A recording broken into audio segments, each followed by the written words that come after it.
Hello everyone, welcome to our presentation on leadership. In this presentation, we have an overview of key leadership theories, characteristics of followers and leaders, and those strategies to transition from a follower to a leader. This presentation is brought to you by Tutu, Yavita, Jennifer, and myself, Patricia.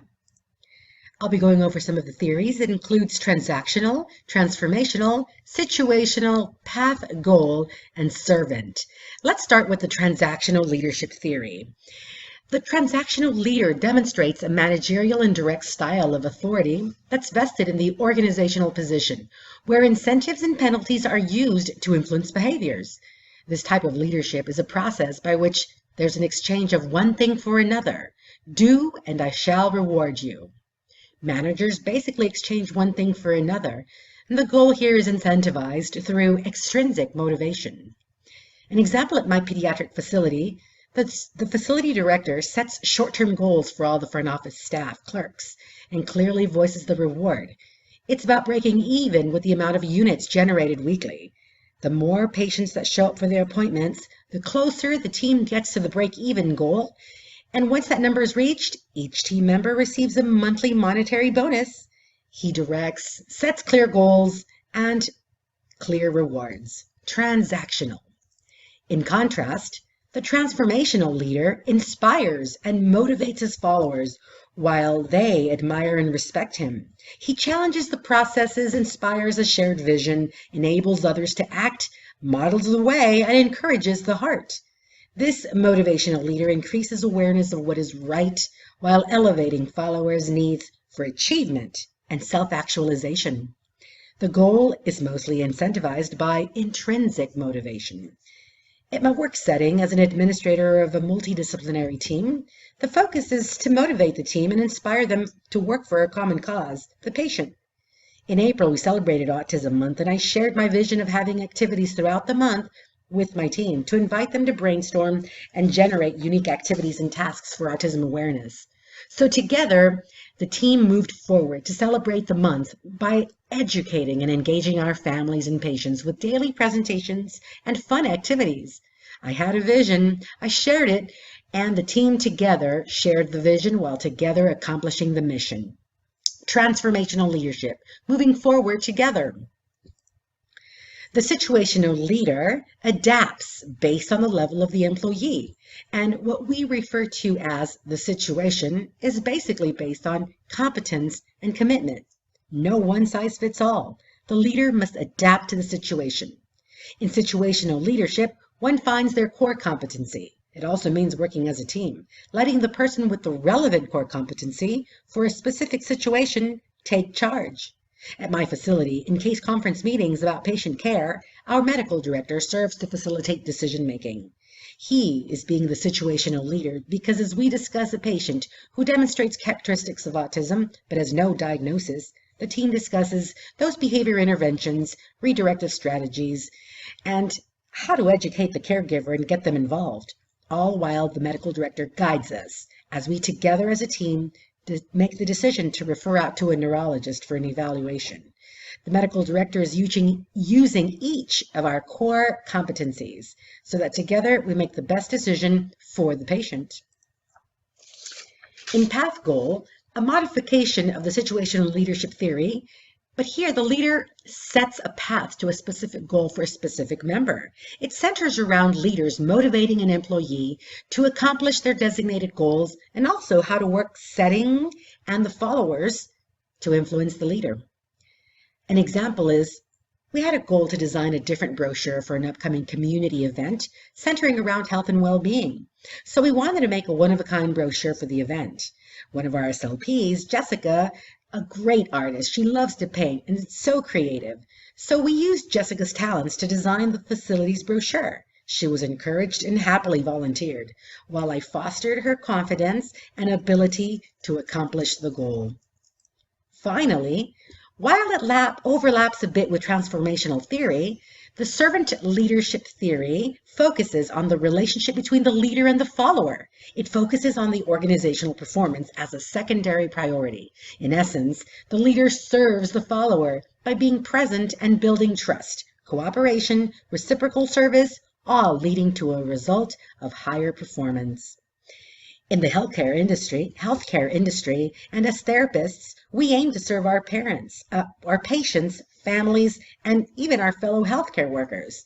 They in turn trust in our leadership as we lead them with gratitude and compassion rather than with fear or intimidation. Each of the clinicians on our team at the clinic is a leader in that aspect because we each strive to lead our patients in service by educating, healing, and changing lives every day. My team member Tutu will talk about the key leadership characteristics next. Tutu?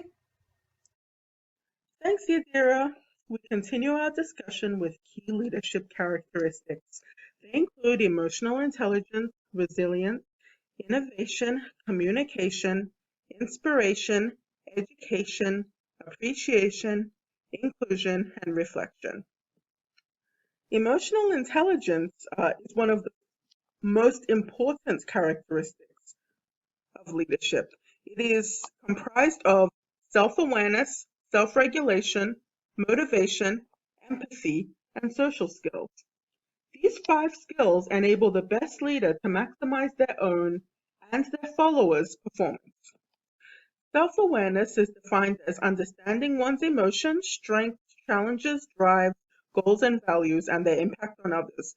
Self-regulation is defined as controlling and redirecting disruptive emotions and impulses.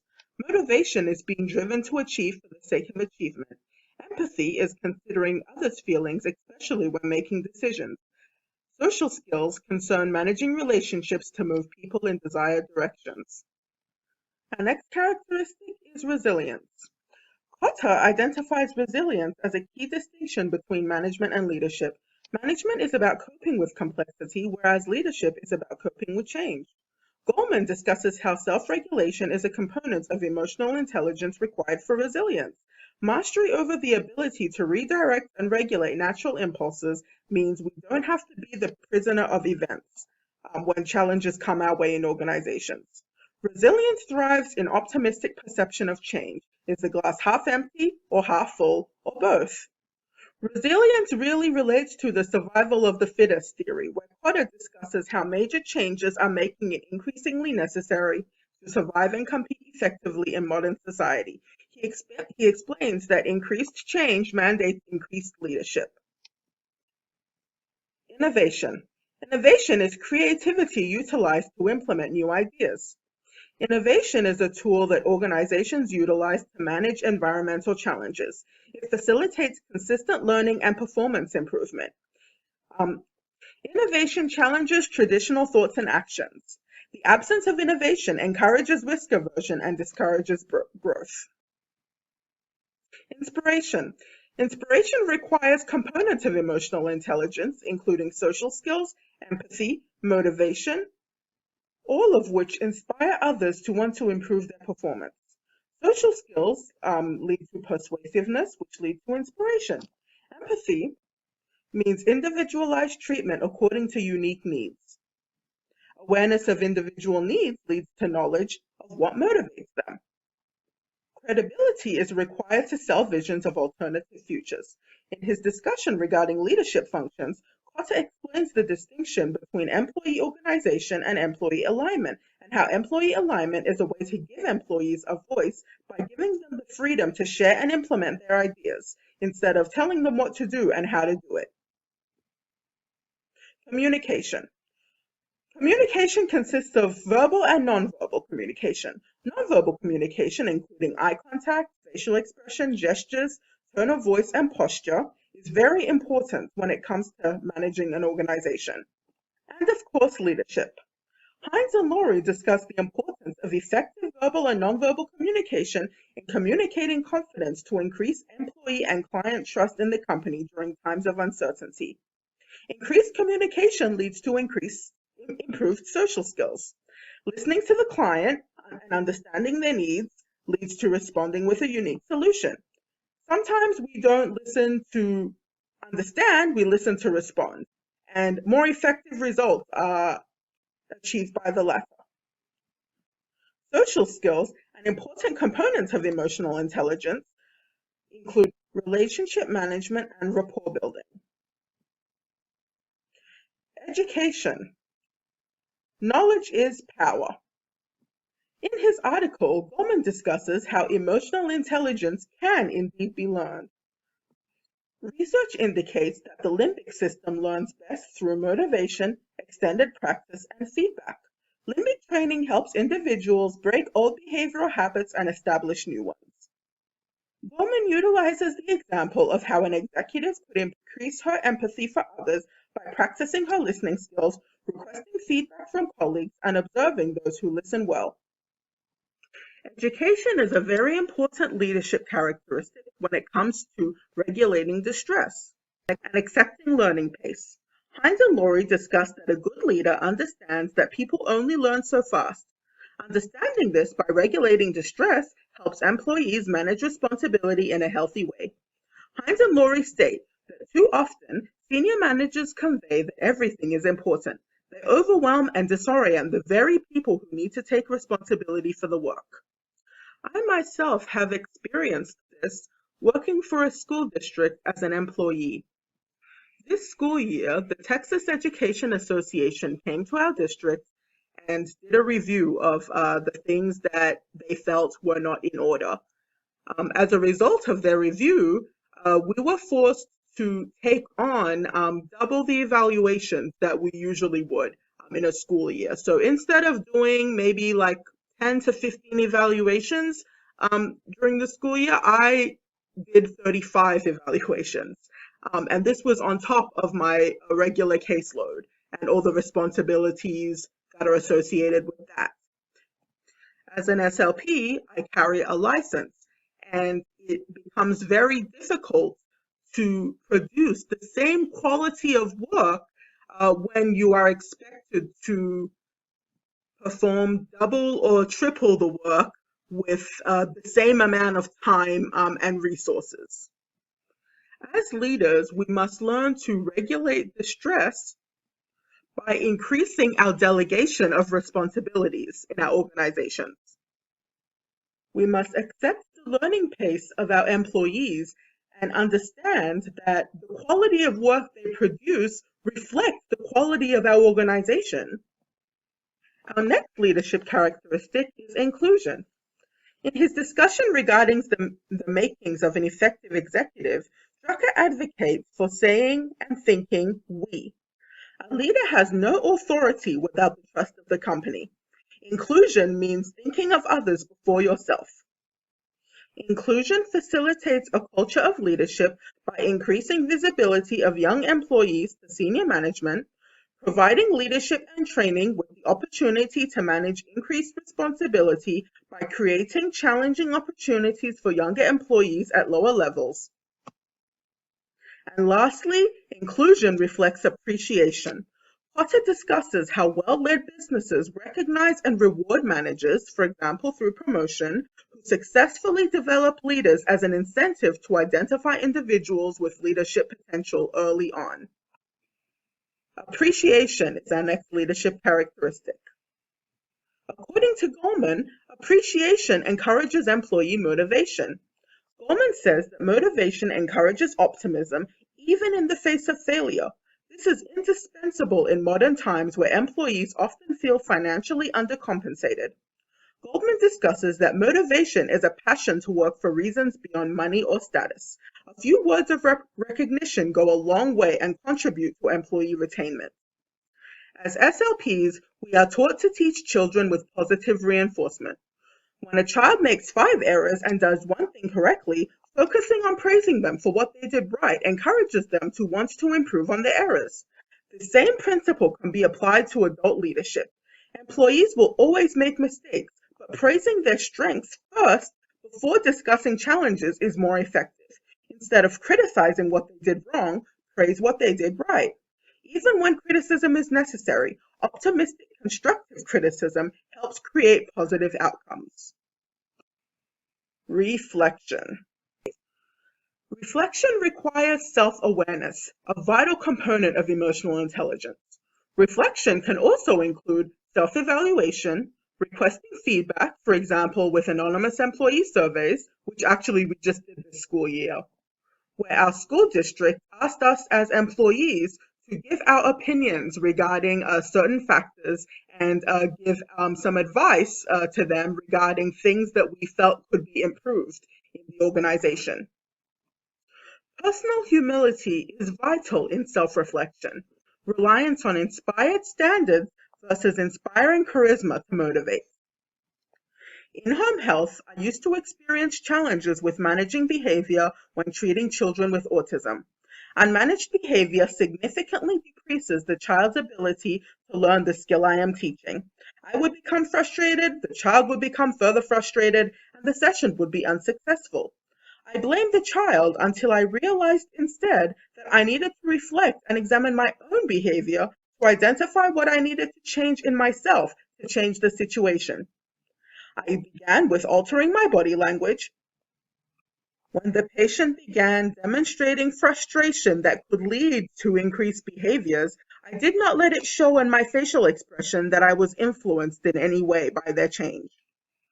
I requested feedback from parents regarding preferred items, and I gave the child more breaks when I observed warning signals in order to de-escalate the situation.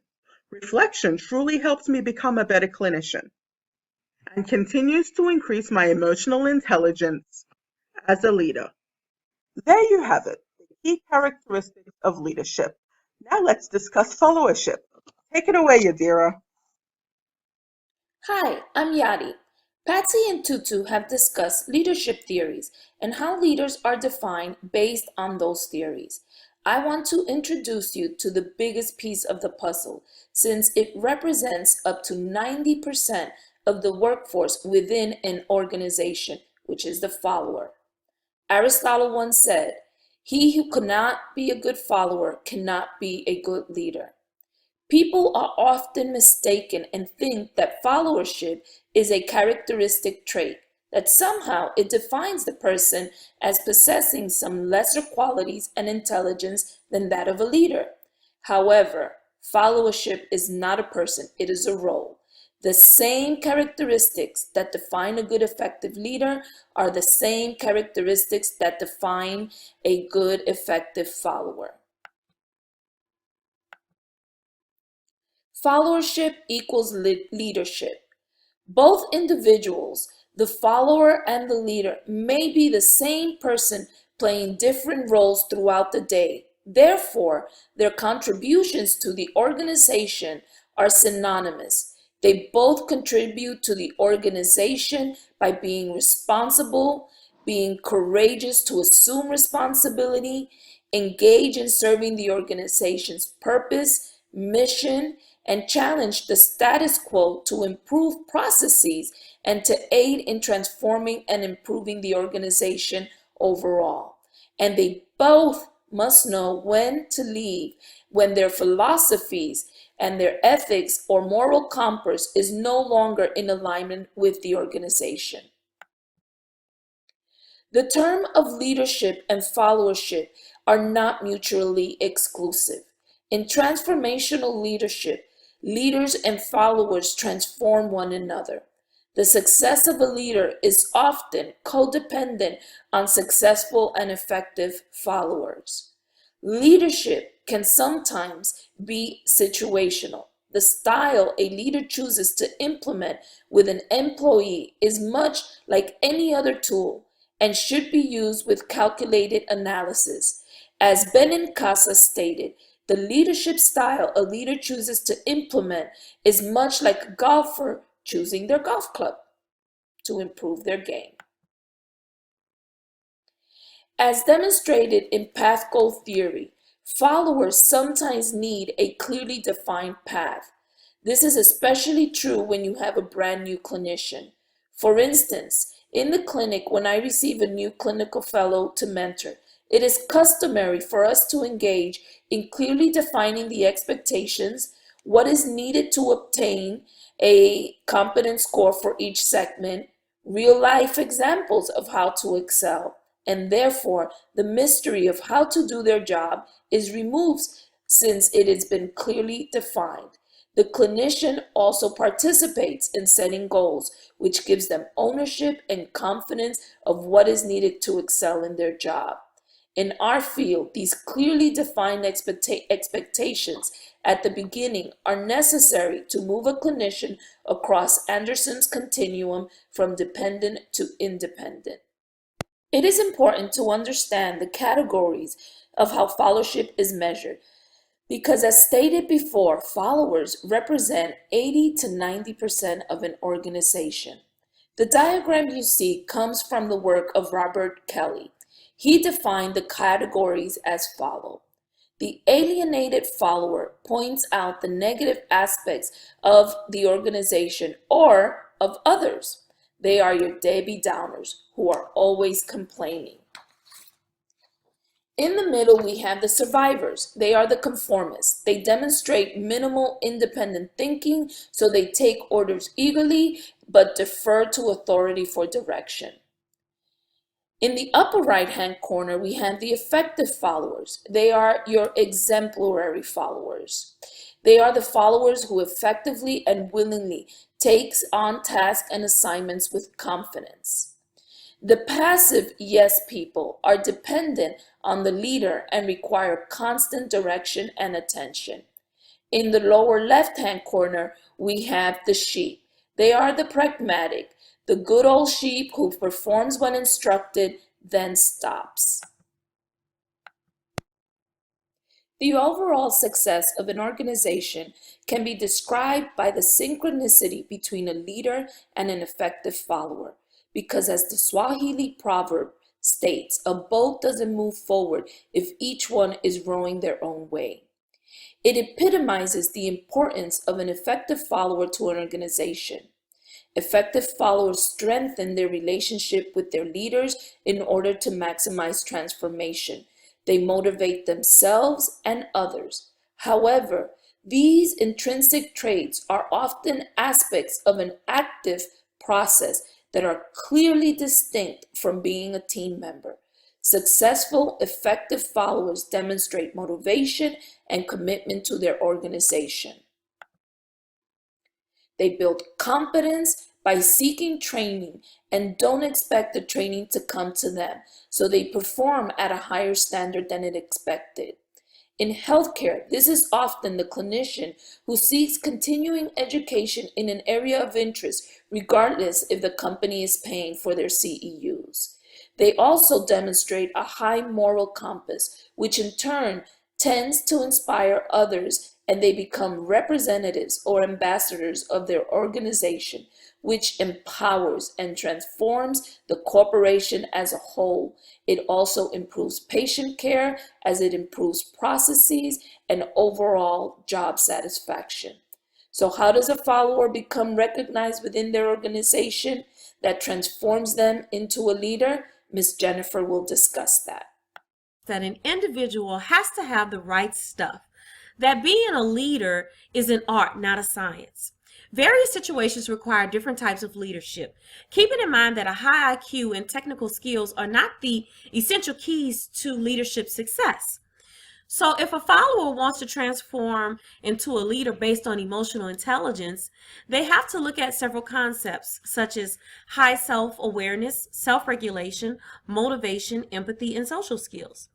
High self-awareness is important to transform a follower to a leader because they have a higher sense of self-awareness and they understand the tenderness of deadlines and recognizes the impact of feelings of others and their job performance. In addition, it extends a person's values and goals and their ability to avoid inner turmoil. A person with self-regulation is able to control and redirect their impulses and moods. This type of follower into a leader is able to control their judgment in order to think instead of reacting. A follower with motivation has a passion to work for reasons that go beyond materialistic items and financial gains. They have the ability to pursue goals with energy and persistence. A follower with empathy can understand the emotional makeup of others. They make a great leader. They also have the ability to treat people according to their emotional reactions appropriately. And lastly, a follower with great social skills is proficient in managing relationships and building networks with the organization and within the team. A follower with these skill levels has has the ability to find common ground and build excellent rapport with the team and the team members. Effective leadership is not born. The best leaders exhibit wildly different personalities, attitudes, values, and strengths. They look at things and say, what needs to be done? What's right for this enterprise? They develop action plans and follow through accordingly. They take responsibility for communicating. They also focus on opportunities, not problems, run productive meetings, and think and say as we and not as I. Training departments or larger companies have been utilizing programs such as management by objectives and effective delegation and managing people for results in order to successfully transform experts to achievers, to emphasize getting results through flexible strategies rather than through one right method used in only one right way all the time. This happens in transformations of leadership when they go from an expert to an achiever.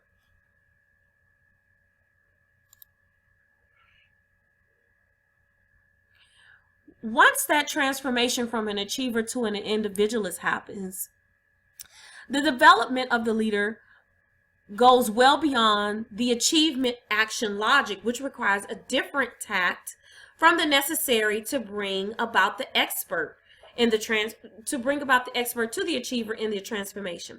Interventions must encourage self-awareness on the part of the evolving leader, as well as a greater awareness of other worldwide views. In both business and personal relationships, speaking and listening must come to be experienced, not as necessary, taken for granted ways of communicating predetermined ideas, but as intrinsically forward-thinking creative actions. Achievers use inquiry to determine whether they and the team members or the organization for which they belong are accompanying their goals and how they might accomplish them more effectively. The developing individualist, however, begins to inquire about and reflect on the goals themselves with the aim of improving goals in the future. And finally, another way a follower can transform into a leader is to go from a strategist and beyond. The path toward becoming, say, an alchemist in action logic is qualitatively different from other leadership development processes. For a start, emergent strategists and alchemists are no longer seeking mentors to help them sharpen existing skills and to guide them toward influential networks. Instead, they are seeking to engage in mutual mentoring with peers who are already part of their networks. The objective of the senior peer mentoring is not, in conventional terms, to increase the chances of success, but to create a sustainable community of people who can challenge the emergent leaders' assumptions and practices and those of his company, industry, and other areas of activity. Sarah, Patricia, Tutu, and Jennifer greatly appreciate your attention and review of our presentation as we went through and reviewed theories of leadership, concepts of leadership, and how to transition those followers to leaders. We look forward to your questions and your comments. Thank you.